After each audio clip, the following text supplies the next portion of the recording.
Salam, puji Tuhan, saudara-saudara yang dikasihi Tuhan dimanapun saudara berada yang mendengarkan program ini saat ini. Saya akan membagikan satu konsep bagaimana membangun pernikahan yang melibatkan Kristus. Saudara-saudaraku yang dikasihi oleh Tuhan, pernikahan adalah kunci untuk memasuki dunia rumah tangga atau berumah tangga, dan karena itu penting sekali sejak kita mulai membangun pernikahan melibatkan Kristus. Kita lihat ayatnya dalam Mazmur 127 ayat 1. Ini adalah nyanyian ziarah Salomo. Dikatakan demikian: jikalau bukan Tuhan yang membangun rumah, sia-sialah usaha orang yang membangunnya. Jikalau bukan Tuhan yang mengawal kota, sia-sialah penjaga berjaga-jaga. Jikalau bukan Tuhan yang membangun rumah, di sini maksudnya rumah tangga.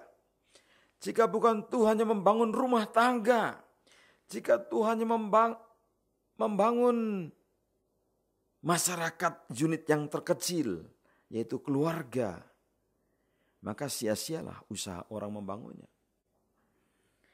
Ketika firman Tuhan ini saudara disampaikan oleh Salomo, saudara, sebenarnya ini adalah sebuah nyanyian yang sifatnya introspeksi.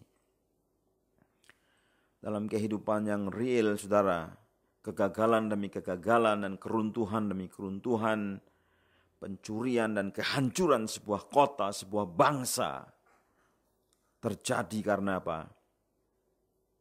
Tuhan tidak dilibatkan. Karena itu penting sekali untuk melibatkan Tuhan, melibatkan Kristus, termasuk dalam membangun kehidupan pernikahan kita. Nah, bagaimana kita membangun? Tuhan Yesus sendiri mengatakan di dalam kitab Matius 7 ayat 24-27, yang paling penting dalam membangun itu adalah dasar atau pondasi. Apa pondasinya? Dalam ayat ini dikatakan demikian: setiap orang yang mendengar perkataanku ini dan melakukannya, ia sama dengan orang yang bijaksana yang mendirikan rumahnya di atas batu. Kemudian turunlah hujan dan datanglah banjir, lalu angin melanda rumah itu, tapi rumah itu tidak roboh sebab didirikan di atas batu. Tetapi setiap orang yang mendengar perkataanku ini dan tidak melakukannya, ia sama dengan orang yang bodoh yang mendirikan rumahnya di atas pasir. Kemudian turunlah hujan dan datanglah banjir, lalu angin melanda rumah itu, sehingga rubuhlah rumah itu dan hebatlah kerusakannya. Membangun pernikahan yang melibatkan Kristus penting sekali, karena akan menjamin kelangsungan pernikahan, menjamin kelangsungan kehidupan, dan menjamin kebahagiaan, kesentosaan, dan berkat di masa yang akan datang. Keamanan dan perlindungan. Dan saudaraku dikasihi Tuhan, libatkan Kristus. Yang pertama, jadikan Kristus sebagai pembangun rumah tangga kita.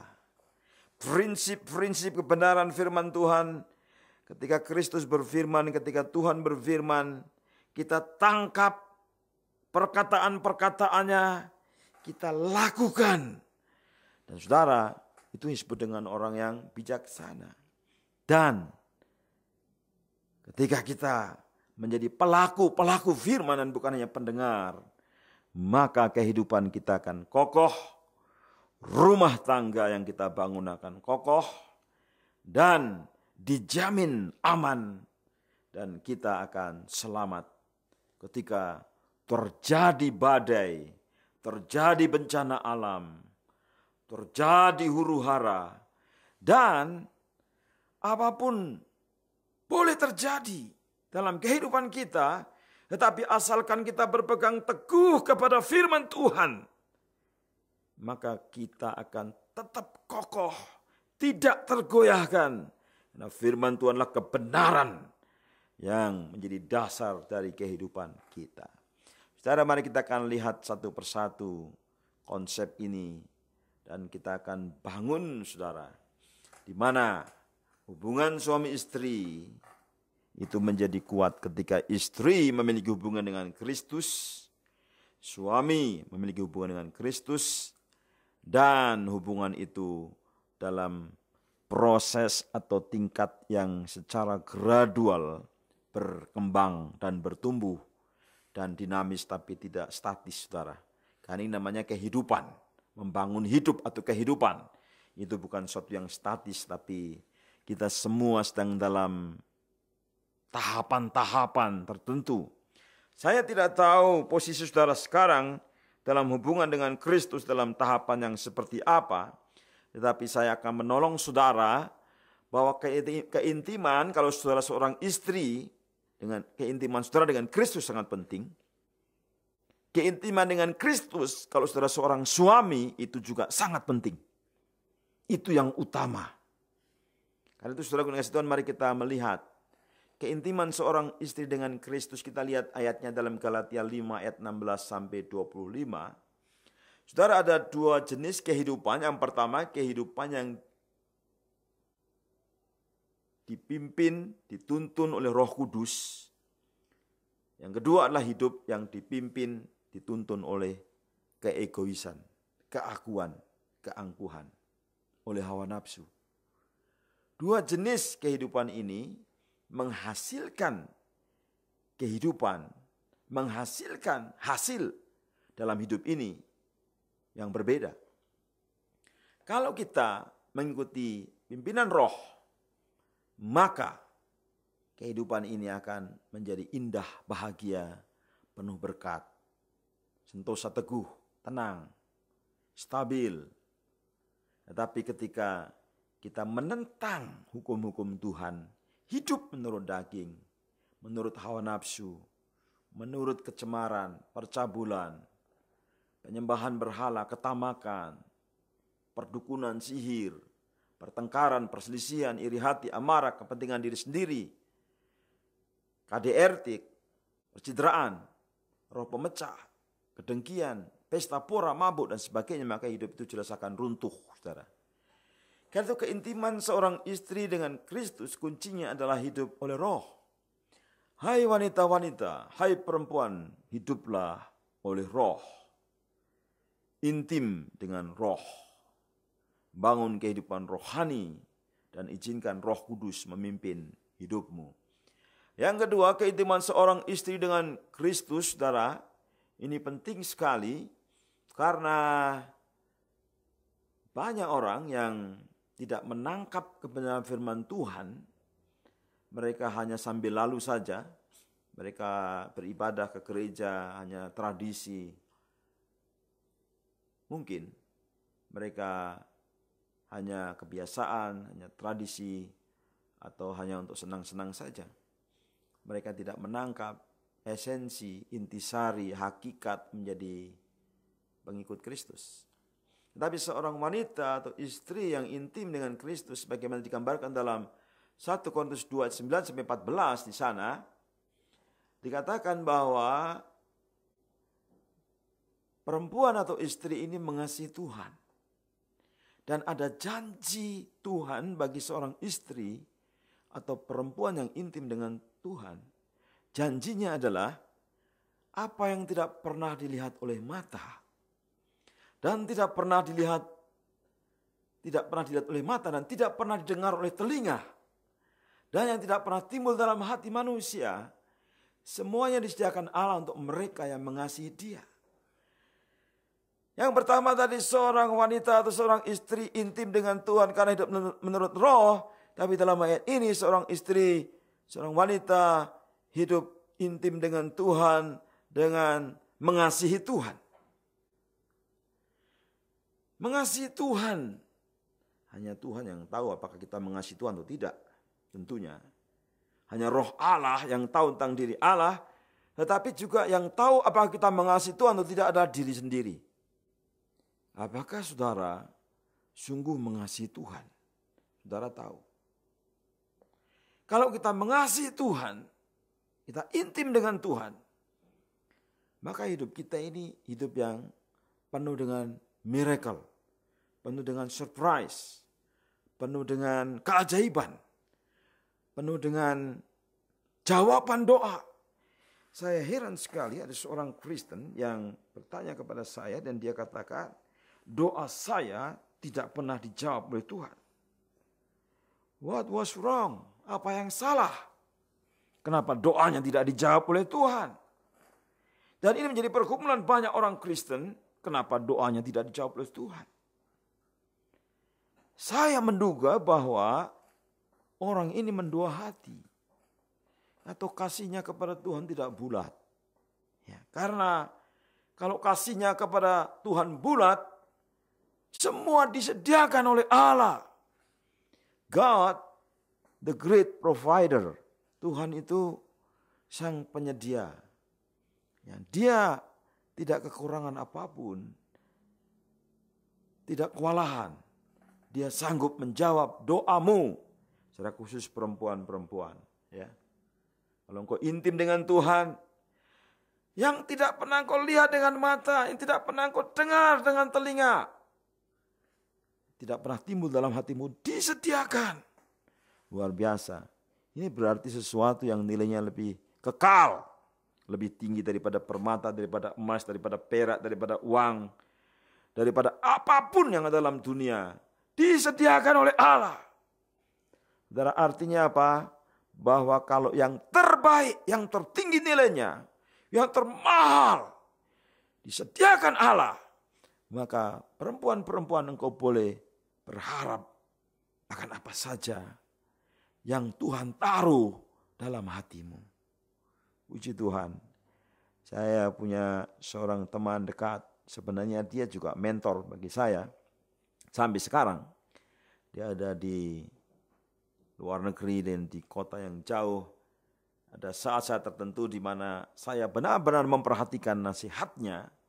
Dan saya senang sekali memperhatikan nasihatnya.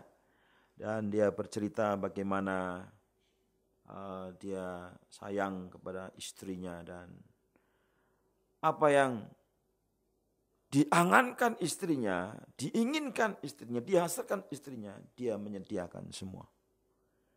Ya, saya bersyukur karena ada pria-pria yang sangat pengertian seperti ini. Dan yang mendengarkan program ini, saya yakin ada pria-pria yang seperti itu. Sebelum istrinya minta, sudah disediakan. Wah, luar biasa ya. Itulah Allah kita. Itulah Bapak kita. Itulah suami yang terbaik, yang sempurna, yaitu Allah kita. Dia sebagai teladan bagi suami-suami. Allah menyediakan apa yang dibutuhkan oleh perempuan-perempuan yang mendengarkan program ini. Intimlah dengan Kristus, hai wanita-wanita. Saudara yang dikasihi oleh Tuhan, keintiman Tuhan dengan istri, kemudian keintiman suami dengan istri, kemudian keintiman suami dengan Tuhan, itu menggambarkan bahwa keterlibatan Tuhan dalam hubungan suami istri itu sesuatu yang tidak terlepas. Kita ini terikat seperti segitiga. Jadi hubungan suami istri, istri dengan Tuhan, suami dengan Tuhan, dan hubungan yang bersifat dinamis. Dan ini penting sekali saudaraku yang dikasihi Tuhan. Dan inti dalam hubungan itu kalau diringkas sebenarnya adalah ketaatan kepada firman Tuhan. Ketaatan itu adalah kata lain daripada kasih. Kalau kita mengasihi Kristus, kita mendengarkan suara Kristus, kita memperhatikan, kita melaksanakan, kita menaati. Sayang sekali banyak orang yang mendengar firman Kristus tapi tidak menaati. Sayang sekali banyak orang yang mendengarkan suara Kristus tapi tidak menaati.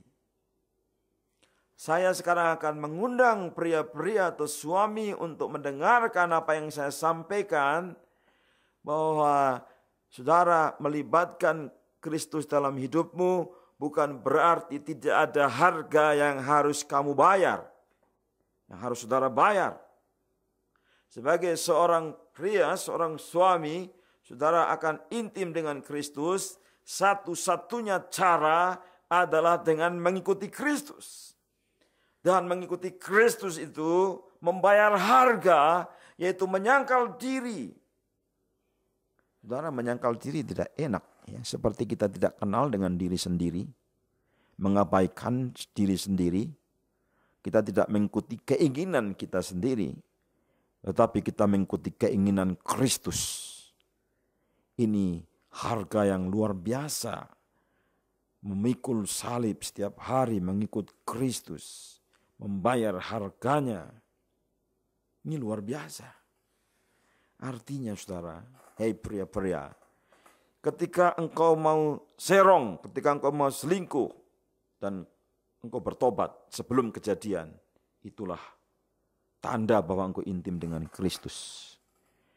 Jangan sampai saudara masuk jurang, baru bertobat di dalam jurang yang dalam sana. Tapi sebelum kejadian saudara bertobat dulu, itu intim dengan Kristus. Artinya saudara dengar-dengaran akan perintah Kristus. Ada seorang pria yang mengatakan kepada saya kuat Pak, tidak bersama dengan istri. Saya kuat Pak, berpisah dengan istri. Kemudian ketika dia mengatakan demikian, saya peringatkan kembali saudara tidak bisa pisah dengan istri. Dan saudara dia katakan selalu, saya kuat Pak. Akhirnya dia tidak kuat saudara. Saudara, mari pria-pria, kalau Tuhan mengatakan bersatu, bersatu. Kalau Tuhan mengatakan bersama, bersama. Togetherness. Saudara menikah untuk bersama-sama, bukan untuk bercerai atau berpisah. Itu prinsip. Saya ingat di masa kuliah saya, almarhum ya Profesor Stanley Heath itu mengatakan demikian ya, bahwa kalau sudah menikah jangan coba-coba untuk berpisah, harus bersama-sama dalam suka dan duka, dalam sukar, dalam kesempitan, dalam kesesakan. Tapi kalau bersatu, maka pasti ada jalan keluar, ada pertolongan. Jangan karena cari kekayaan yang besar saudara tinggalkan istri. Saudara mungkin dapat kekayaan itu, tapi saudara akan kehilangan istri. Jangan terjadi dalam kehidupan saudara. Dalam Matius pasal 11 ayat 28 sampai 30, Tuhan Yesus mengundang pria-pria, marilah kepadaku. Intim dengan Tuhan, marilah kepadaku. Saudara, pria menjadi pria itu tidak mudah. Ya. Menjadi pria itu harus kuat dan teguh. Tetapi jangan pikir bahwa semua pria kemudian tidak boleh letih, tidak boleh lesu. Karena beban beratnya dunia ini. Karena tekanan dunia ini. Karena serangan dari pencobaan-pencobaan. Serangan dari iblis. Kita bisa menjadi letih, lesu. Kita bisa menjadi tertekan. Kita bisa menjadi stres. Tapi pria-pria diundang untuk tetap berpasangan dengan Kristus. Izinkan Kristus yang kuat menopangmu yang lemah. Belajar dari Kristus yang lemah lembut. Belajar dari Kristus yang rendah hati. Maka jiwamu akan tenang. Saudara-saudara pria, mari datang kepada Tuhan Yesus. Intim dengan Tuhan Yesus. Jangan tinggalkan Tuhan Yesus sedetik pun. Saya katakan sedetik pun. Ada seorang pendeta yang besar yang saya pernah temu dan saya tanya, apa rahasia Bapak bisa melakukan pelayanan yang besar? Dan pelayanannya berpengaruh secara internasional, saudara. Dia bersaksi secara internasional dan dia berkhotbah ke berbagai belahan dunia. Dan dia katakan, saya intim dengan Kristus dengan membaca firman Tuhan setiap hari. Marilah datanglah kepadaku, artinya datang mendengar firman Tuhan. Suami-suami, demi kemurahan Allah, Rasul Paulus saudara menasihati saudara semua, supaya saudara menyerahkan hidupmu kepada Tuhan. Beri hidupmu kepada Tuhan, beri waktumu, beri pikiranmu, berikan tenagamu. Datang beribadah. Jangan karena hobi saudara meninggalkan ibadah hari Minggu. Saudara meninggalkan persekutuan kaum pria dan persekutuan yang biasa saudara hadiri. Saudara, mari suami istri, mari kita bersama-sama libatkan Kristus dalam membangun pernikahan kita, dalam membangun kehidupan kita. Tuhan Yesus memberkati kita semua. Amin.